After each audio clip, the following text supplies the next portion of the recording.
Hey, I'm Lashana Guy, and this is Good News Only, the show where we celebrate the stories that uplift, inspire, and bring us all together. Every weekday morning at 10:30 a.m., we are recapping the good news only, the feel-good headlines, the community and local wins that bring a little more light to your day.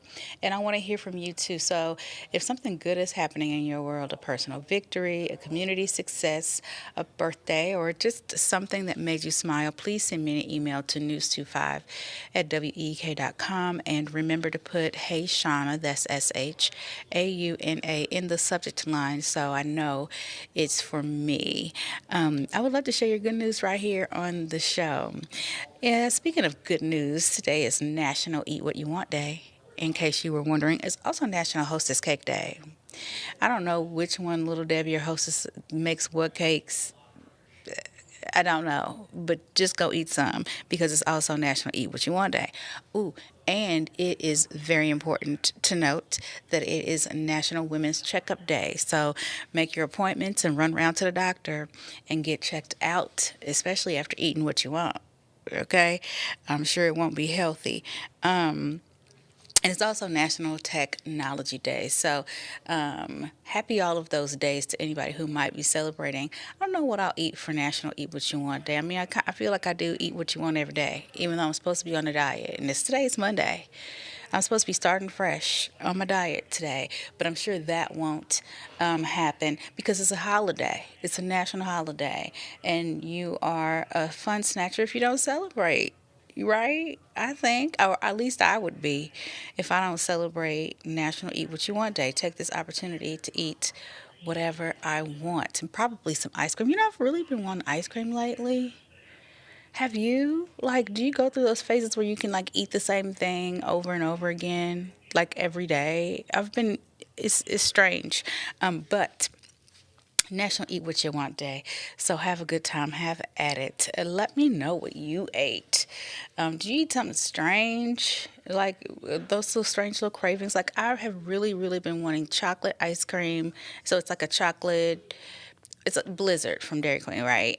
But it's with chocolate ice cream with Snickers and Oreo cookie mixed in it. I used to eat that all the time in high school on my lunch break because Dairy Queen was right next door to the high school. And for whatever reason, for like the last week and a half, every single day I've been going to Dairy Queen and eating that. That is horrible. I can't believe I just said it out loud to all of you, but it's the truth. So, what strange things do you eat? Send me an email, news25wek.com, and let me know. I might actually try them. You know, we've talked about the Snickers bars and with the, my strange food cravings include Snickers bars quite a bit. But we talked about Snickers bars and Doritos. You know how to eat those. And I hope you tried it. If you haven't, you need to. It'll change your life. And make sure you add an orange soda or a peach one. Those two. But I want to know what strange things you eat. I would like to try them. Send me an email, news25wek.com. Make sure you put Hey Shauna in the subject line so I know it's for me. I would hate to miss those strange recipes. So today's show is going to be a pretty sweet one. We have lots of sweet good news stories coming up for you. But before we get into those, I want to make sure that I tell you about the Star Spangled Sing Off. We'll do all of that and more when we come back from break. More good news only after the break.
Welcome back to more Good News Only. So, before we get into today's topics and top stories, I wanted to tell you about, again, I wanted to remind you because we've been talking about this since last week, but I had thought it was worth reminding you this week that 25 News is launching the Star Spangled Sing Off as part of the station's We the People celebration. So, if you're looking for something fun, exciting, and maybe a little bit out of your comfort zone to do, or maybe you are a singer and maybe you believe that you are just what this sing off needs. Either way, I think that you should get involved and submit or make your submissions. So, contestants must submit a solo, an a cappella performance, in fact, of the complete national anthem. So, you want to keep that in mind. The winner receives an all expense paid trip to Nashville to film a performance airing on Gray stations nationwide. And voters for favorite or votes for favorite entries begin in June. So you want to make sure you keep that in mind as well. Participants must be 18 years of age or older and live in Central Illinois.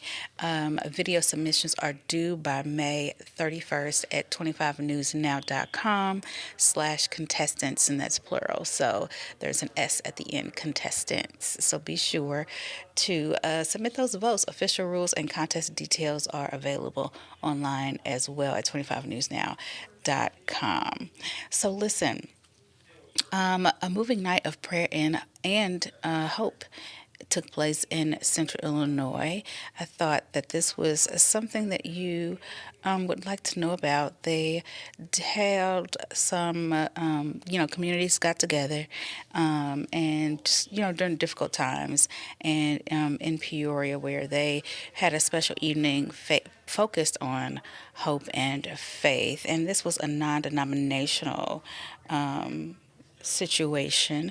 It was Prayer for the Cure, and it was a service that brought residents together in Peoria to support people affected by breast cancer and all forms of cancer.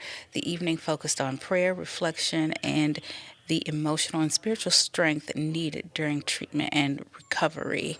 Reverend Linda Butler helped launch the event back in 2004 after surviving cancer herself. Butler also served as chaplain, working closely with the breast cancer patients, giving her firsthand insight into the emotional struggles families face. Organizers say that the mission emphasizes how spiritual wellness can help patients cope with uncertainty, fear, and treatment challenges. The event continues to serve as a source of comfort and connection for survivors, for patients, for caregivers, and loved ones throughout Central Illinois. Definitely, I can understand how this would be a valuable service to participate in.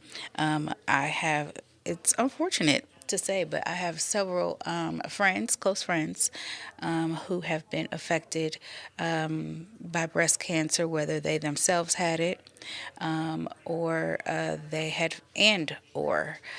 family members, close relatives of their own who had it. My mom is a breast cancer survivor, and I can say definitely firsthand that something like this is definitely needed during those times. Because when you say uncertain, it is all uncertain.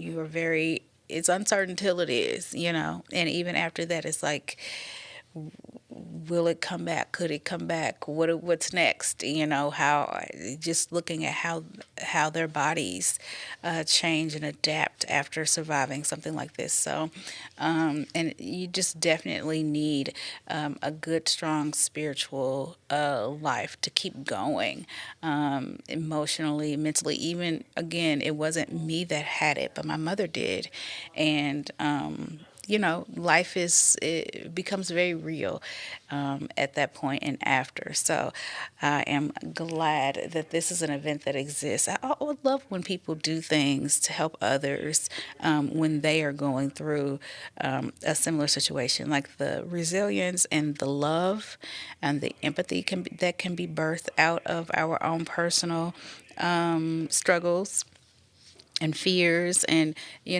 issues is amazing, because 9 times out of 10 you are not the only one going through what you are going through. So I hope this did a lot of good this year for those who needed it. So from healing through faith to inspiring strength, from a 6-year old making headlines nationwide. This is the cutest little girl. She's the cutest little thing. So her little smile is about to appear in stores across the country, and her journey is inspiring thousands. So she's 6 years old, and her name is Maryville Warner from Washington State, and she's been selected by General Mills to appear on special Lucky Charms cereal boxes sold at Costco stores nationwide. The promotion helps raise money for Children's Miracle Network during hospitals. I'm sorry, Children's Miracles Network hospitals during the month of May. So Mira was born 8 weeks premature with a cleft lip and palate, and has already undergone 3 surgeries at Providence Sacred Heart Children's Hospital. Her parents, Riza and John Warner, say that the recognition is emotional after years of medical challenges and recovery. Mira's story now represents children receiving care through Children's Miracle Network hospitals across the country. Customers who donate at Costco registers this month will help support Providence Sacred Heart Children's Hospital. General Mills has partnered with Children's Miracle Network through Costco fundraising campaigns for more than a decade. I thought this was cool because we are seeing this sweet little girl and her cute little story. She look at that little face. You could tell she's probably quite the character. But this is a child who is in Washington. However, if you want to support Children's Miracle Network hospitals, you can go right to Costco and donate and buy these little cereal boxes with her little face on them right here at home. You can do something to support. I know Central Illinois is very good about supporting children who are in need, and just really supporting and giving back to the community in general. So I would not be surprised if many of you are not going to take or won't take interest in this story and decide you want to do something. But I thought this is a really cool thing. It's a cute little keepsake with a cute little girl's face on it. Absolutely darling little story. And I want to tell you about another little darling story, I think. Now, this little guy is much older. He's not so little, but he's a little bit older than Miss Mira. But he's in Phoenix, and he is a high school junior, and he's proving attitude can make all the difference. He also was born premature, and his name is Barry Goldwater Jr., and he is a student at Anthony Massey. I'm sorry, he is a student named Anthony Massey, and he goes to Barry Goldwater, and he's a student there. He's being recognized with the I Can Do It Award from the Arizona Council of Exceptional Children. Isn't that awesome? His teachers and classmates say that Anthony lights up every room that he walks in with positivity and determination. Anthony was born prematurely after a traumatic car crash and then survived a stroke before birth. Can you imagine that? Like, I didn't even know babies could have strokes before birth. I didn't know they could have heart failure. I didn't know they could have all of these things go on in utero, but he did, and he survived on top of being born after that prematurely. First of all, he survived a car accident, a traumatic car accident at that. And so then after birth, he started to have seizures, which he survived, and major complications from all of that trauma. He had to survive that stuff during infancy. And here he is today. Despite those challenges, Anthony continues to thrive academically and socially while inspiring classmates and staff every day. Special education teacher Steve Goodfriend says that Anthony's joyful attitude has a powerful impact throughout school. Anthony is also rediscovering his love of music by learning piano skills again with his teacher, Mr. Aralello. Family members and educators say that his motto is simple. He says to keep going and keep fighting. Isn't that amazing? Like somebody goes through so much before they even realize they're going through it, right? He was in utero, he was an infant going through all this. And so this is what he knows of life, and he is able to find all of the positivity in the world, to come up with his own motto and say, no matter what, we're just going to keep going and we're just going to keep fighting. I think this is absolutely amazing. It reminds me of how I remember saying to my aunt who had she had lupus, and I was diagnosed with thyroid disease. And I remember just being very, well, what I feel like is spoiled now, very upset about the fact that I would have to take medications, one pill for the rest of my life to treat the thyroid disease. And I remember her looking at me and saying, "Girl, if you don't take that one pill and go sit down somewhere," she's like, "I imagine all the pills I have to take every single day of my life, in order just to stay alive. Go take that pill and go sit down." And she had a motto much like Anthony's, which was just to keep going, get up every day and keep going, not to stop. And so when I see people who are dealing with these really big health challenges and this is their attitude, it always inspires me to look at the areas in my life where I could have more gratitude and more positivity about what is taking place in my life, because it could always be worse. And even when it is, people like this show us that it can be better. Congratulations to Anthony. What more good news only after the break?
Welcome back to Good News Only. Now, here on Good News Only, I always try and give us a little bit of science, give us a little bit of education, you know what I'm saying, to keep our brains sharp with the new latest research and facts.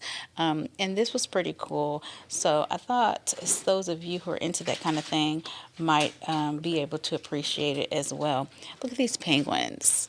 Isn't this cool? So, forever chemicals are being found through penguins. Scientists are studying wildlife in South America, and they've made a troubling discovery involving so-called forever chemicals. Researchers studying these penguins along the southern coast of Argentina have discovered widespread evidence of PFAs, commonly called forever chemicals. Scientists fitted 55 penguins with special silicone bands that absorb chemicals from the water, from air, and surrounding surfaces. More than 90% of the bands detected PFAs that were contaminating the environment. Researchers say that the findings prove that even extremely remote ecosystems are being exposed to toxic synthetic chemicals. PFAs have been linked to cancers, reproductive issues, developmental problems in both wildlife and humans.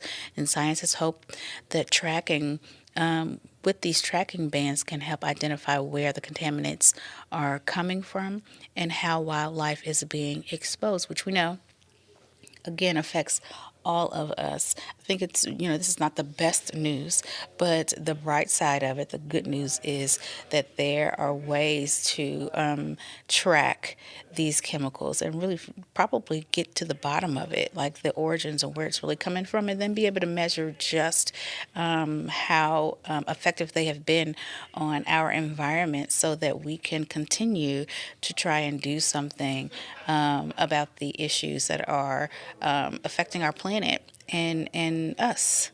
Ultimately, because we know whatever affects our environment affects us, especially when you're talking about cancers and that kind of thing, and deformities and birth defects, and like all of this stuff is very important to us as human beings and as just organisms on planet Earth. So this is good news. It's good news in that science and research are very, very important to our life and our survival. And this is what's happening with it. We'll have more good news only after the break.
Welcome back to More Good News Only. Well, that's a wrap for me today. Now I want to hear from you. Please go to news25 at WEK.com and let me know what you thought about today's show.